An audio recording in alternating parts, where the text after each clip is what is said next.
ISL season आपका खत्म हो गया और अब देखा है तो रूमर्स आने स्टार्ट हो गए हैं और हर बार की तरह भाई मोहन बगान का रूमर आ रहा है कि मोहन बगान कोई बड़ा प्लेयर साइन कर सकती है। तो आज हम लोग उसी के बारे में बात करेंगे, जानेंगे कि भाई किस-किस प्लेयर की पॉसिबिलिटीज़ है। तो वीडियो शुरू करने से पहले अगर वीडियो आपको पसंद आए तो इसे लाइक ज़रूर करिएगा और चैनल को सब्सक्राइब करना ना भूलें। सबसे पहले भाई नौरम रोशन सिंह और मेहताब के बारे में मैं वही वीडियो बना चुका हूँ, उनके बारे में जो अपडेट आया था मैं बता चुका हूँ। आप अगर नहीं देखे हो तो आप जाके देख सकते हो और अगर इनकी साइनिंग हुई तो किसी को भी कोई अचंभा नहीं होगा भाई, ये नॉर्मल लग रहा है कि मोहन बगान में ये लोग आ सकते हैं। मोहन बगान इनके ऊपर देखा है तो नज़र बना के रखी हुई है। तो उनके ऊपर देखा है तो मुझे नहीं लगता है कि कोई बड़ी साइनिंग वो होगी, अगर वो साइनिंग के बारे में बात हो रही है तो। इसके अलावा देखा जाए तो भाई लूना की साइनिंग शायद कर सकती है मोहन बगान। क्योंकि सुनने में आ रहा है कि भाई केरला ब्लास्टर्स एफसी उनको रिलीज़ कर रही है और अगर लूना का देखा है तो वो अटैकिंग मिडफील्ड, सेंटर मिडफील्ड और विंग तीनों पोज़ीशन पे खेल सकते हैं और साउथ एशियन प्लेयर है वो, जिनका रूमर बार-बार आ रहा है। हाँ, तो यहाँ पे हो सकती है अगर केरला ब्लास्टर्स एफसी उनको रिलीज़ करने का सोच रही है तो। क्योंकि अगर देखा जाए तो ग्रेग जार है। ग्रेग जार है इसलिए क्योंकि उनकी फ़िटनेस सही नहीं है। उनका एज फैक्टर आ रहा है, दूसरा उनकी परफ़ॉर्मेंस डाउन हुई है। और यहाँ पे देखा जाए तो सिर्फ़ 6 फॉरेन प्लेयर आप रख सकते हो, तो आप चाहोगे कि हम 6 के 6 फॉरेन प्लेयर बेस्ट रखें और इंजरी फ्री वाले प्लेयर रखें। आप ऐसे प्लेयर नहीं चाहोगे जो आधा सीज़न इंजर्ड बैठा रहे। तो वो सबसे बड़ा फैक्टर आपका आता है, इसीलिए ग्रीक को रिलीज़ किया जा रहा है और मोहन बगान ऐसे प्लेयर के पीछे जा रही है, वो या तो अटैकिंग मिडफ़ील्ड पे और सेंटर मिडफ़ील्ड पे खेले जैसे जॉनी काउको है, कि दोनों पोज़ीशन पे खेल सके या फिर अटैकिंग मिडफ़ील्ड और विंग पोज़ीशन पे खेले, जो कि भाई वर्सेटाइलिटी चाहिए। आप देखेंगे ना कि मोहन बगान के फॉरेन स्क्वाड में वर्सेटाइलिटी नहीं है, जिसकी वजह से 4 फॉरेन प्लेयर से आगे अगर मोहन बगान खिलाने का सोचती है, तो मोहन बगान की टीम का बैलेंस ही टूट जाता है और अगर आप एसीएल 2 वगैरह में जा रहे हो, तो आप कोशिश करो कि वहाँ कम से कम 5 फॉरेन प्लेयर तो उतारो ही मारो। तो वो चीज़ देखा जाए तो फैक्टर बन सकता है यहाँ पे मोहन बगान की नेक्स्ट साइनिंग में। तो अब यहाँ पे देखा जाए तो एक तो लूना के बारे में आपको बताया, एक आ रहा आपका जैक्सन इरविन के बारे में। अब देखिए जैक्सन इरविन बहुत बड़े प्लेयर हैं, उनके कई फैक्टर्स हैं जिसकी वजह से नहीं आ सकते हैं। उसमें सबसे बड़ा फैक्टर जानते हैं क्या है? ये है कि वो ऑस्ट्रेलिया के स्टार्टर हैं ऑस्ट्रेलियन टीम के, उसके अलावा वो अभी बुंडेसलीगा टीम की तरफ से खेल रहे हैं, वहाँ पर भी वो कैप्टन है। ये एक सबसे बड़ा फैक्टर है। पर मोहन बगान के भी देखा जाए तो फेवर में कई फैक्टर्स जाते हैं। उसमें देखा जाए तो सबसे पहला फैक्टर है कि हाँ, मानते हैं भाई कि वो आपकी देखा जाए तो बुंडेसलीगा की टीम की तरफ से खेल रहे हैं, लेकिन किस टीम की तरफ से खेल रहे हैं? Saint Pauli. बुंडेसलीगा 2 की टीम है वो। प्रमोट होके बुंडेसलीगा में आई है, फिर से डिमोट होके बुंडेसलीगा 2 में चली जाएगी। कोई बहुत बड़ी बड़ी क्लब नहीं है बुंडेसलीगा की। तो वो चीज़ देखा जाए तो एक पॉजिटिव फैक्टर है मोहन बगान के लिए। अभी अगर देखिएगा ना तो रेलेगेशन टीम से ठीक ऊपर है।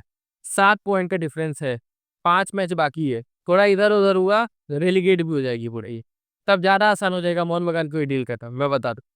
दूसरा फैक्टर क्या है? दूसरा फैक्टर है 32 उनकी एज है। 32 एज है। जैसे ही 30 प्लस होता है ना प्लेयर, सोचने लगता है कि फाइनेंशियली कैसे वो स्टेबल हो। वो ये नहीं सोचता कि अब हमको बड़े टीम में जाना है। वो अब ये सोचता है कि कौन-सी टीम मुझे बड़ा पैकेज दे सकती है। जैसे कि एग्ज़ाम्पल के तौर पे जेसन कमिंस। जैसे वो 30 के पास आए, वो बड़े पैकेज के चक्कर में मोहन बगान में आए, ये पूरी तरीके से सच है भाई। जेमी मैकलेलन, उनको सऊदी से भी आया था ऑफ़र, लेकिन वो वहाँ नहीं गए। क्यों? क्योंकि वहाँ पे 1 साल या मैक्सिमम 2 साल और जो सैलरी दी जा रही हो, वो लिमिट में दी जा रही हो। लेकिन मोहन बगान में उनको अच्छी खासी सैलरी दी जा रही है, 4 साल का कॉन्ट्रैक्ट दिया गया। 31 से 35 तक उनको कोई टेंशन लेने की ज़रूरत नहीं है और अच्छा खासा उनको सैलरी मिल रहा है। तो वो भाई ये चीज़ देख के देखा है तो वो आ गए हैं। आईएसएल में भाई यही होता है, मैक्सिमम प्लेयर यही देख के आते हैं, तो इसमें कोई गलत चीज़ नहीं है, ना ही मोहन बगान के लिए खराब चीज़ है। अब आप क्या करिएगा, आईएसएल ऐसी लीग बनी गई। यहाँ पे देखा है तो वही फैक्टर अब जैक्सन इरविन के लिए काम कर सकता है, 32 के वो हो गए हैं, कितने साल और खेलेंगे वो? तो यहाँ पर भी देखा है तो वो चाहे कि एक फैट सैलरी वाली टीम मिले और मैं उसकी सैलरी चेक कर रहा था भाई। बुंडेसलीगा में आपको पता है उसकी टोटल सैलरी कितनी है? टोटल सैलरी है 5 करोड़ के आसपास। उसमें भी अगर आप टैक्स वैक्स काटेंगे तो 3 करोड़ से साढ़े 3 करोड़ उनको मिलता होगा। तो यहाँ पे देखा जाए तो कोई भी ऐसी टीम उससे ज़्यादा पैसा दे सकती है। कन्विंस करने के ऊपर है कि क्या आप प्लेयर को कन्विंस कर पाते हो कि पर उड़ीसा एफसी रॉय कृष्णा को मेरे ख्याल से 5-6 करोड़ दे रही है, मुझे जहाँ तक पता चला है। तो अगर वो उड़ीसा एफसी दे सकती है तो मोहन बगान तो इससे बहुत ज़्यादा दे सकती है ना, कि जैक्सन इरविन के लिए तो मेरे ख्याल से इसका दुगना पैसा ले सकती है मोहन बगान। तो अब यही चीज़ देखना है कि मोहन बगान कैसे उनको कन्विंस करती है, कर पाती है कि नहीं। सबसे बड़ी चीज़ यहीं पे यही है कि क्या प्लेयर को टीम कन्विंस कर पाती है कि नहीं आने के लिए और उसमें सबसे बड़ा रोल आएगा, ये भी एक फैक्टर है। जेमी मैकलेरे, जेसन कमिंस और उसके साथ-साथ दिमित्री पेट्राटॉस का। ये भी एक बहुत ही बड़ा फैक्टर है। वो उनको कन्विंस कर सकते हैं और अगर वो आ गए ना, तो भाई जेमी मैकलेरन के बहुत से गोल्स आए। तो क्योंकि देखिए जेमी मैकलेरन का अगर आप मेलबर्न सिटी का हाइलाइट देखोगे ना, उनके पास ना क्रिएटिव प्लेमेकर्स थे भाई वहाँ पे। बहुत अच्छे खासे उनको दिखाए तो चांसेस मिलते थे और चांसेस क्रिएट होते थे जिसको वो फिनिश करते थे। यहाँ पे उतने क्लियर चांसेस उनको नहीं मिले क्योंकि पेट्राटॉस और ग्रे की परफॉर्मेंस अच्छी नहीं रही है और अपूजा सहल कितने ही परफेक्ट चांसेस बनाएँगे और या थापा।